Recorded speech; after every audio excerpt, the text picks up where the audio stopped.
परमात्मा ने मनुष्यों को स्वाभाविक ज्ञान दिया, उसी ज्ञान का विकास करते हुए मनुष्यों ने वेदों की रचना की।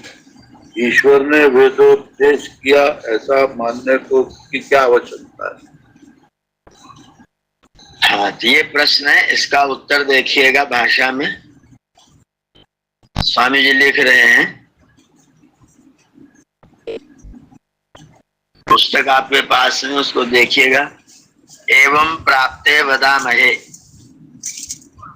नोट हम बाद में कर लेंगे, इसके अर्थ को भाषा में समझ लीजिए। एवं प्राप्ते, ऐसा प्रश्न प्राप्त होने पर, वदामहे, उत्तर देते हैं।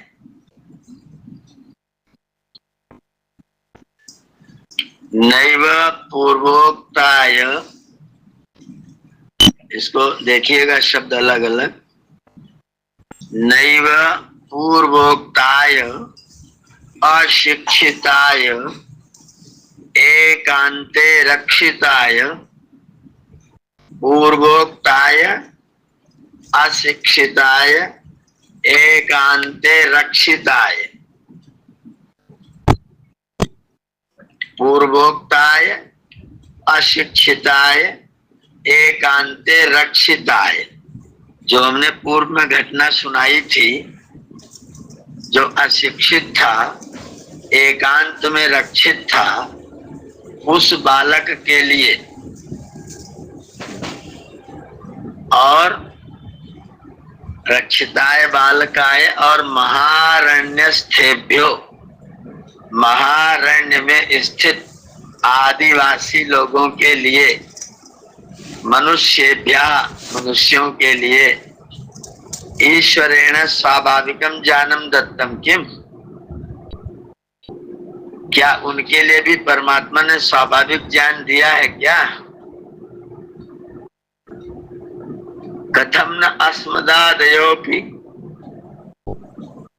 कथम, कथम माने क्यों, कैसे, न माने नहीं, अस्मदादयोपि, हम लोग भी, अन्येभ्यः, दूसरों के लिए, शिक्षा ग्रहणमंतरेण, बिना पढ़े लिखे, वेदाध्ययनेन च, बिना वेदाध्ययन के, हम लोग अब पंडित क्यों नहीं हो जाते?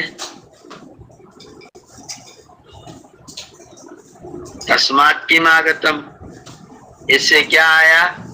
न शिक्षया, बिना अध्ययनेन च, बिना शिक्षा और बिना अध्ययन के, स्वाभाविक ज्ञान मात्रेण, स्वाभाविक ज्ञान मात्र से, कस्यापि, किसी का भी, निर्वाहो भवितुमर्हति, निर्वाह हो सकता है। बिना पढ़े, बिना लिखे, बिना जाने, स्वाभाविक ज्ञान मात्र से किसी का भी निर्वाह नहीं हो सकता।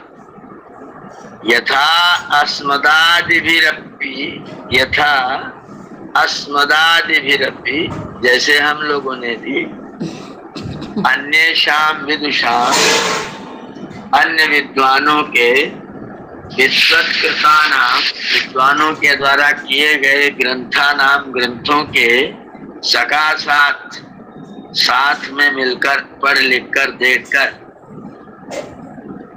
अनेक विधम ज्ञानम गृहीत्वैव, अनेक प्रकार का ज्ञान प्राप्त करके ही, ग्रंथांतरम रच्यते, दूसरा ग्रंथ रचा जाता है।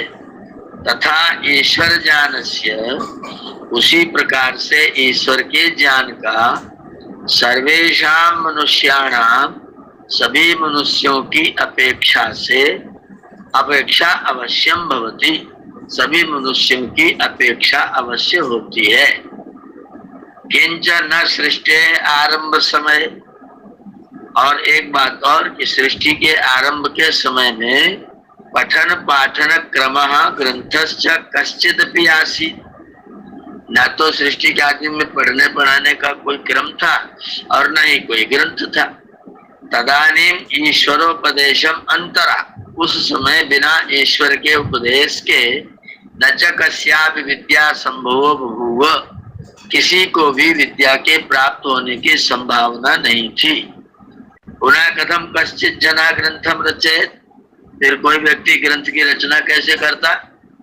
मनुष्याणाम नैमित्तिक ज्ञाने स्वातंत्र्याभावात्, ये तर्क है।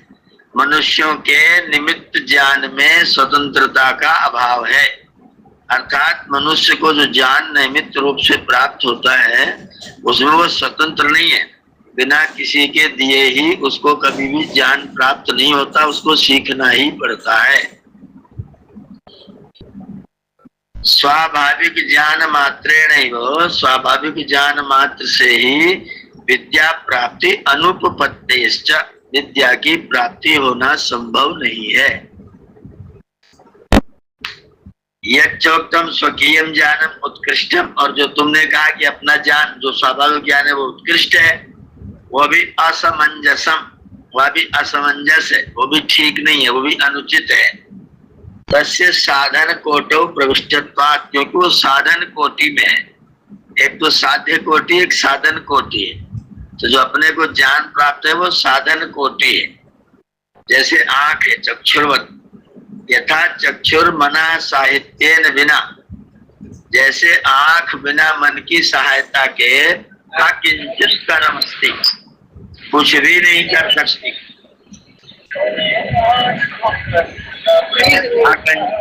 अकिंचित कर्म अस्ति तथा अन्येषां विदुषां, उसी प्रकार अन्य विद्वानों की ईश्वर ज्ञानस्य च साहित्येन बिना, और ईश्वर के ज्ञान के सहित होने के बिना स्वाभाविक ज्ञानम अपि अकिंचित कर्म एवं भवति, स्वाभाविक ज्ञान भी बिना किसी फायदे का होगा, उससे भी कोई लाभ नहीं होगा। ये स्वामी जी की भाषा है।